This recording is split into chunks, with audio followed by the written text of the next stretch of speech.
So John, we both teach at the Royal Academy of Music. So you've got students who are all ready to sort of embark on their degree. They're way past grade 8 by this point. So I wonder if you could talk to us a bit about the kind of technical repertoire you use with these kind of students. So obviously every student comes in with a completely different set of needs.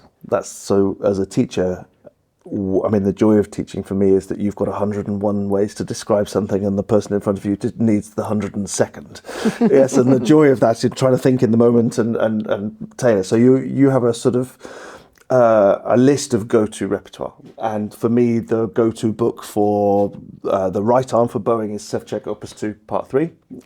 Interestingly, I used the violin version for that, as the viola version was edited by Tertis, and the Ševčík originally wrote it for crossing between adjacent strings, and then Tertis added a third string to that. I don't know why. Maybe there was a copyright and he wanted some money. I don't know.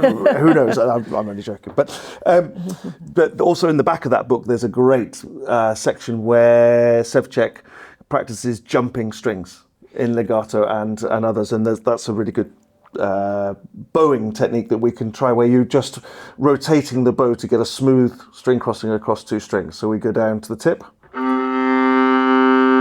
and almost when we get to the tip, using my thumb, I roll the stick towards the bridge.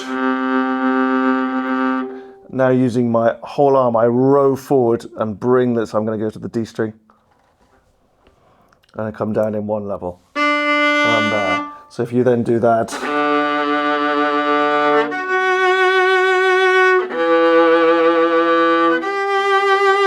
and nice. If you get good at it, you can make it sound like you're playing adjacent strings. And of course, Ševčík knew how to test you, and he makes you skip 2 strings in some of them as well. Yeah. It's very good. So that's the Bible. Was it 585 exercises? Is it really? Yeah, gosh. Something like that. I mean, there's quite a few. And I still practice them.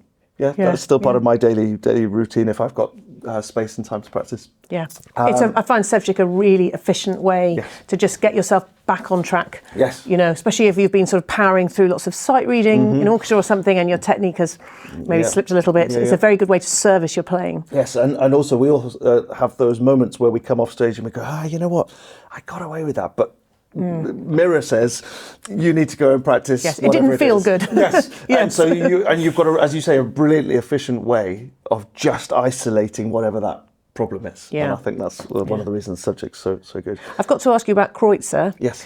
Which is your favourite Kreutzer? Maybe favourite is a strong word. Is it 36? Mine is number 1. Oh, yes, I mean, it's not really for me to play, for my students to play. Yeah. I think there is nowhere to hide in Kreutzer 1. Oh my goodness! And if you can control your bow in Kreutzer 1, you can control it forever. Yes. I think it's genius. And I have an edition at home of Kreutzer edited by Ševčík, which is mind-blowingly interesting if you're into that kind of thing. If you're a nerd.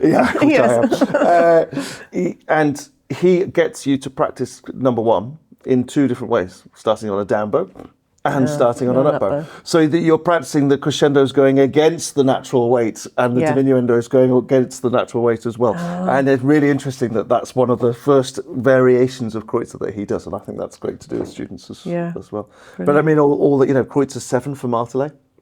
Yes. It's amazing. Great. And string crossings. Yes, the whole arm string crossings. I hate Martele, and I find it particularly hard on the viola. Yeah, do you think that's to do with the thickness of the string? Point of contact is really vital, which on the violin you can get away with.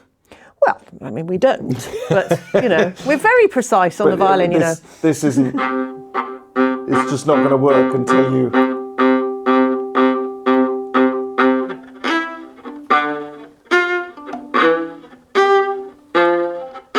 Look at that.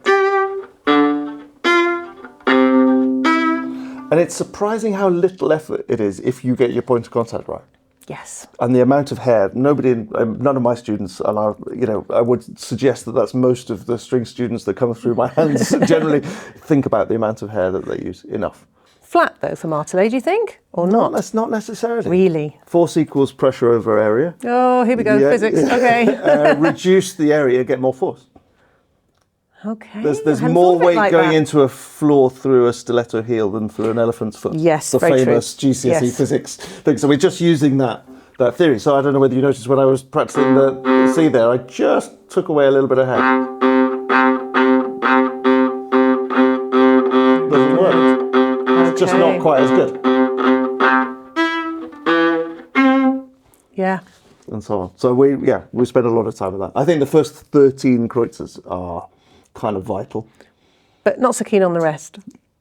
They start becoming about notes. And Right. when I'm doing technical practice, I just want to do technical practice. Yes. If I want to play Caprices, I'll go and play Caprices. Yes. Do you know what I mean? Yeah. There's for us, we have the Hoffmeister Caprices, which are so important about learning how to play classical repertoire and understanding the cleanliness of the bow and everything else, and such a stern test. Or of course there's the Paganinis as well, which yes, we do on viola. I was going to say there's going to be some of those surely though that are impossible. Yes, You can't do all of them, yeah. You can't do all of them, but they're there and they're phenomenal tests of the right arm. Yeah, and that's really important for us. Lots of different technical works. We spend an awful lot of our time on the viola. I think this is perhaps one of the big key differences in approach to playing between violin and viola, is that we spend a lot of our time playing in two positions at once. How do you mean? So my basic hand setup, I'm there. So I'm in two places at once, and there's a great study for that. And it's a bit like learning to drive. It's one of these things you just have to do, and it's not very nice, but you have to go through it, and that's Dont 2. Oh, Dont. Yes, bless him. I'm sure he was a lovely man. But that is the exercise for learning to play in two positions at once. So on violin, I do that, absolutely. But viola, I can't begin to stretch it. Yeah. So I never do that on viola, but maybe that's just the size of my hands, perhaps. Yeah, I think it's just one of these things we have to... Oh, going that way, yes. And so on and so forth. We just got to be able to... That sort of stretching, that opening out of the hand and... Yeah, the idea that the first finger can extend back as much as the fourth finger can extend up. Yes.